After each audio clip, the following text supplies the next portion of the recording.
There was a time you felt everything, every word, every silence, every shift in someone's voice cut a little deeper than it should have. You knew too much, not because they told you, but because you could feel what they weren't saying. You gave weight to whispers. You searched for meaning in glances. You stayed when you should have vanished, and it broke you in ways even you couldn't articulate. They mistook your depth for fragility. They called it sensitivity. They called it weakness. But it was always something more dangerous, the raw, unfiltered ability to absorb the world before it even touched you. And when they saw it, they fed on it. You gave without negotiation. They took without conscience. You bent your soul into shapes just to keep their chaos at bay. You weren't trying to win. You were just trying to be seen, to be safe. But safety never came. Only silence, unanswered calls, doors that never opened, promises that soured in the mouther. The worst part wasn't the betrayal. It was the moment you realized they knew what they were doing. They saw your fire and used it to light their own darkness, over and over again, until one day, something in you stopped. Not loud, not dramatic, just stopped, like a wire snapped in a hidden corner of your mind. You didn't cry, you didn't beg, you didn't even speak. You just watched the whole illusion crumble in front of you, and they noticed, not at first, but they felt the cold shift in your eyes. You weren't angry, you weren't sad, you were empty, and nothing terrifies a manipulator more than a mirror that no longer reflects. That was the moment you buried what was left of your softness, 6 feet beneath every apology you never received. You didn't turn into a monster. You evolved into something they couldn't read, something they couldn't hold. Emotional extinction wasn't your downfall, it was your resurrection. A quiet one, without ceremony, without witnesses. Only the echo of your past self breaking apart like old armor. You stood in the wreckage, not needing to explain anything anymore. You had finally realized the world doesn't respect pain until it becomes precision. And so, you disappeared, not from the map, but from their reach. The old version of you would have explained why, would have written letters, burned bridges politely, but not this version. This version lets silence speak. This version isn't interested in closure. You didn't become cruel. You became exact, precise. A shadow moving through the ruins of your former attachments, harvesting only what's useful. They thought they'd destroyed you. All they did was awaken something ancient, a language of detachment your bloodline must have always known. Now you don't feel what you used to, and they don't know what you are. That's how the story begins. They used to mistake your silence for submission, as if quiet meant you had nothing to say, as if withholding was the same as weakness. But deep beneath the calm, something ancient was learning how to breathe again. You stopped explaining yourself when you realized they weren't listening. They were collecting your vulnerabilities like weapons. Every time you opened up, it was ammunition in the wrong hands. So you closed the gates, quietly, slowly, without ceremony. You didn't announce your detachment. You let it seep into your presence like smoke, filling a sealed room. Your silence was never empty. It was loaded.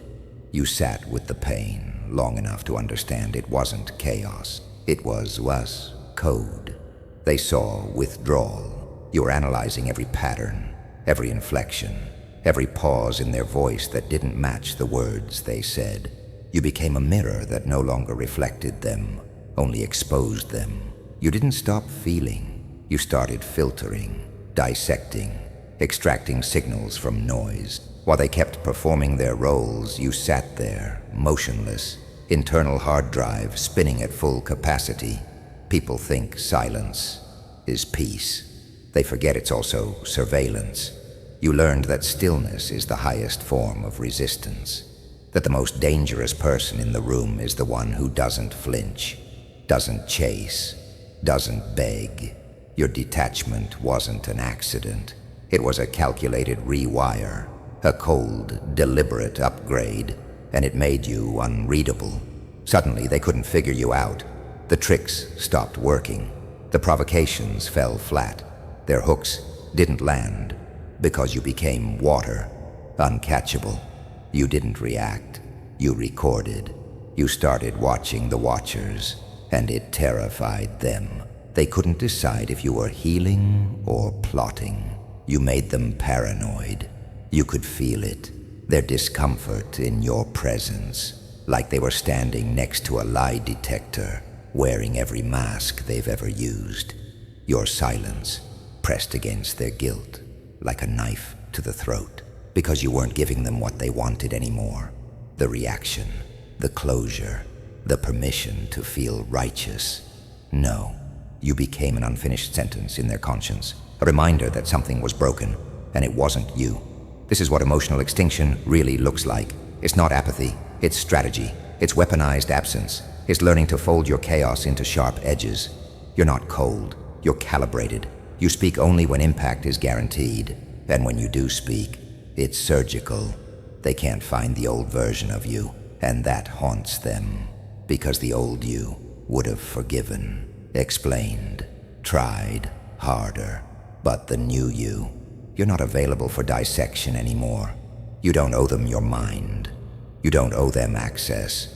You don't owe them anything. And now, they sit in the silence you once begged them to notice. They used to read you like an open book, dog-eared, smudged, left out in the rain, every thought exposed, every emotion annotated by people who never earned the right to hold your story.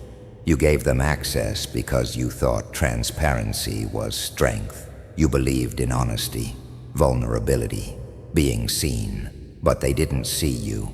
They scanned you, cataloged you, dissected your softness, and filed it under easy to manipulate. Every time you opened your mouth, you fed them blueprints to destroy you later. And they did, piece by piece, with surgical precision, disguised as affection. But that version of you is gone now, deleted, archived in a vault even you can't open without the right sequence. You stopped broadcasting. You stopped explaining. The signal went dark. And in that darkness, you built something unrecognizable. You became unreadable. The words are still there, buried beneath the surface, but now they're encrypted, layered in silence, hidden under scar tissue, firewalled behind the refusal to be known. People ask you how you're doing, and you give them nothing. Not a lie, not the truth, just silence. And in that silence, they panic, because they can't tell if you're healing or plotting, forgiving or forgetting, softening or sharpening. They call it distance, coldness, a phase. But it's none of those things. What you've built is a classified system, a new operating protocol that only you understand. You're not just detached. You're off-grid, emotionally air-gapped. There are no more handles for people to grab you with, no more strings to pull. You've burned the manual and rewritten yourself in a language that triggers internal errors in anyone trying to decode it. They talk to you, but it's like speaking into an empty room. They get back the echo of their own intentions, nothing more. And that's what terrifies them the most. You used to be predictable. You used to respond, react, erupt. Now, you watch, you wait, you calculate. You take the information they give and store it quietly. No judgments, no retaliation, just silent logging. Every lie, every manipulation, every flicker of arrogance. They think it passes unnoticed, but it doesn't. You notice everything. You just stopped announcing what you see. You've become something they can't manipulate because you've removed the need to be understood. And in a world built on control through emotion, your refusal to be emotionally accessible is an act of war. You've gone dark. And when a system goes dark, it doesn't mean it's dead. It means it's upgrading, becoming something new. something dangerous, something that operates outside the rules of conventional engagement. You didn't become cold, you became classified, and now they don't know if they lost you or if you're coming back with a plan. They wanted a reaction, something raw, something loud, something that proved you were still human enough to bleed on command. But all they got was static. No tremble in your voice, no shift in your eyes. You didn't flinch when they tested you again, like they always used to. Back then, your emotions were on the surface, a live wire they could touch, just to feel powerful. Now, it's different. Now, you are sealed off. Their words bounce off you like fists against steel. Their manipulations echo in the void you no longer inhabit. You've evacuated that part of yourself. What once was a battlefield of emotion is now a fortress of stillness. You didn't become cold overnight. This extinction was a process. Slow, surgical, necessary.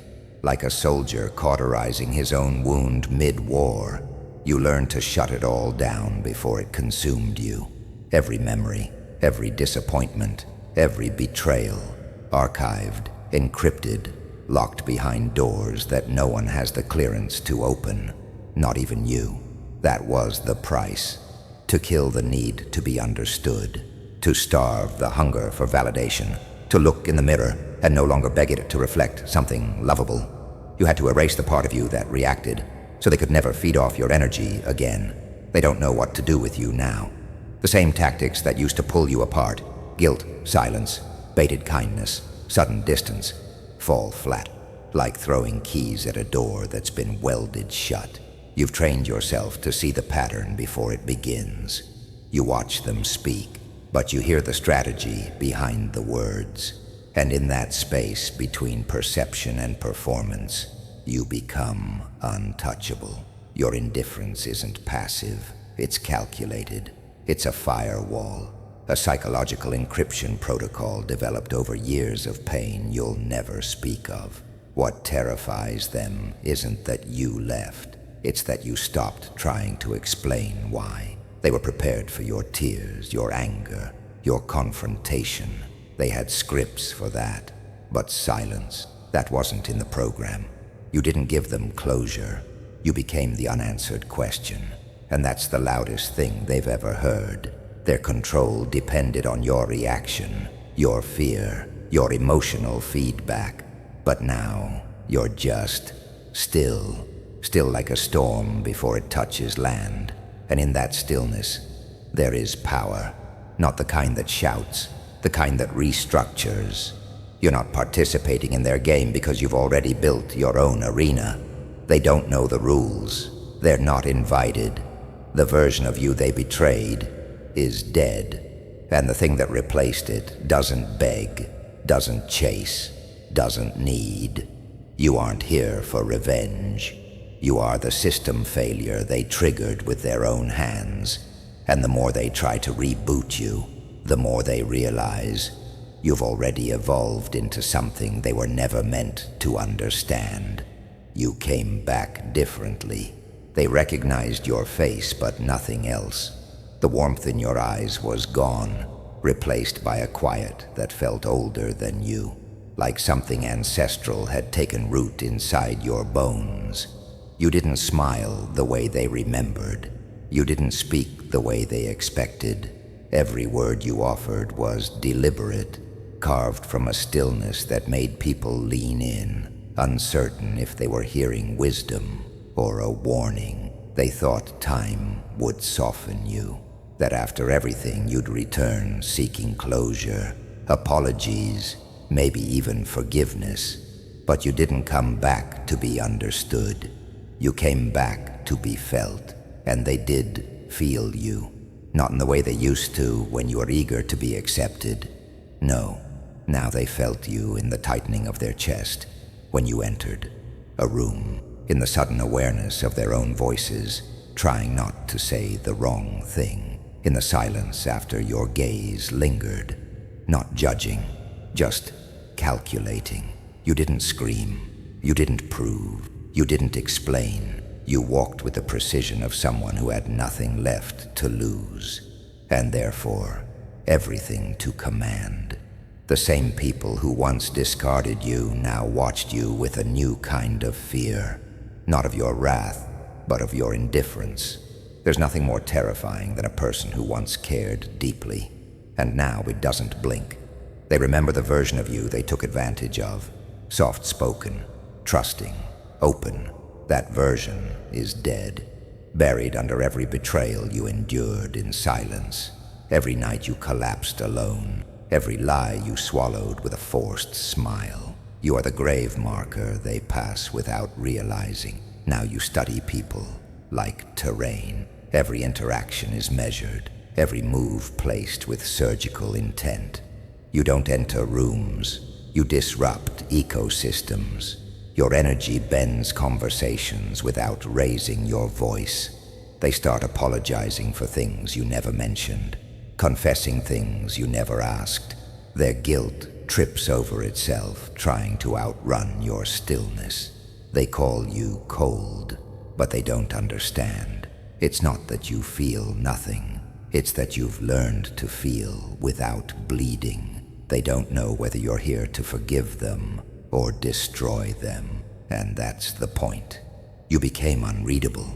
You transformed your pain into a language only you understand, a dialect of shadow and restraint. You don't seek revenge. You exist in a way that rewrites their memories. You haunt them not with what you say, but with everything you no longer need to. Your presence is the consequence. You don't rise for applause. You rise when it's necessary. And now, every step you take echoes in places they thought were safe from you. But the old you never left. It just evolved into something they can't predict, something they can't silence, something they can never use again. You came back differently. They recognized your face, but nothing else. The warmth in your eyes was gone, replaced by a quiet that felt older than you, like something ancestral had taken root inside your bones. You didn't smile the way they remembered. You didn't speak the way they expected.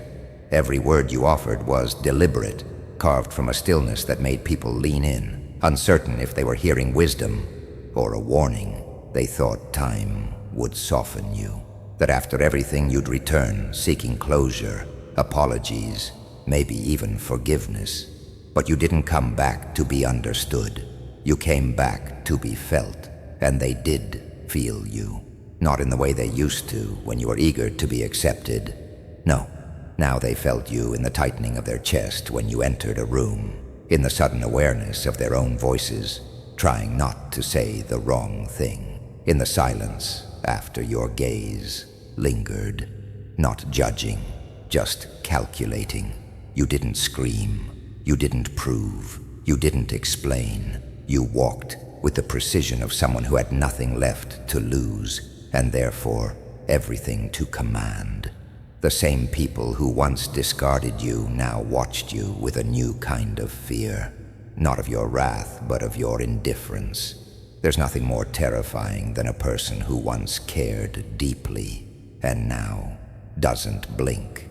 They remember the version of you they took advantage of, soft-spoken, trusting, open. That version is dead, buried under every betrayal you endured in silence, every night you collapsed alone, every lie you swallowed with a forced smile. You are the grave marker they pass without realizing it. Now you study people like terrain. Every interaction is measured, every move placed with surgical intent. You don't enter rooms, you disrupt ecosystems. Your energy bends conversations without raising your voice. They start apologizing for things you never mentioned, confessing things you never asked. Their guilt trips over itself, trying to outrun your stillness. They call you cold, but they don't understand. It's not that you feel nothing. It's that you've learned to feel without bleeding. They don't know whether you're here to forgive them or destroy them, and that's the point. You became unreadable. You transformed your pain into a language only you understand, a dialect of shadow and restraint. You don't seek revenge. You exist in a way that rewrites their memories. You haunt them not with what you say, but with everything you no longer need to. Your presence is the consequence. You don't rise for applause. You rise when it's necessary. And now every step you take echoes in places they thought were safe from you. But the old you never left. It just evolved into something they can't predict, something they can't silence, something they can never use again. They think silence is absence. But you know better now. Silence isn't void. It's design, a deliberate kill switch for emotion, for access, for control. Once your presence begged to be understood, you wore your heart like an open port, letting anyone log in and corrupt the system. Now there are no passwords, no maps, no warmth left to manipulate. You became the unresponsive signal in a world addicted to reaction, and that terrifies them. You don't explode anymore. You vanish, and when you vanish, you haunt. Not as noise, but as emptiness with weight. They scroll through your old messages, trying to find signs they missed. Warnings in the phrasing, clues in your delay to respond. But there's nothing, because you stopped playing human chess. You don't flinch, you don't explain. You watch them unravel under the weight of your absence, because nothing is more deafening than the silence of someone who once cared too much, and now doesn't care at all. They ask themselves what they did wrong, and they should, because it wasn't one act that ended you. It was a pattern they fed on while you bled in silence, a pattern that trained you to suppress, to analyze, to detach. They taught you how to feel worthless, and now you've inverted the equation. You don't feel, you calculate. You walk into rooms differently now, not searching for belonging, but scanning for leverage. You don't speak unless you must, and when you do, it lands like a warning from something older than language. People sense it, a tension, a presence they can't define, like static before a storm. They don't know if you're there to punish or observe, and that uncertainty, it rewires how they treat you. It bends the space around you. You became the consequence they never saw coming, the mirror they never wanted to face, the ghost of the version of you they destroyed. You're not angry anymore. That's what makes you lethal. Anger is loud, predictable, but your indifference, it's strategic. It's the final form of power. It gives nothing and takes everything in return. There are nights they replay your silence in their heads, like a siren. They feel the absence of your energy like a missing limb. But by then, it's too late. You didn't leave to prove anything. You left because the version of you that could be used no longer exists. You didn't disappear. You became an echo with intent, a presence coded in myth, the kind of silence that feels like prophecy, a warning that somewhere out there, someone they once underestimated is no longer human in the ways that matter. You are emotionally extinct, and in a world ruled by emotional dependence, that makes you dangerous.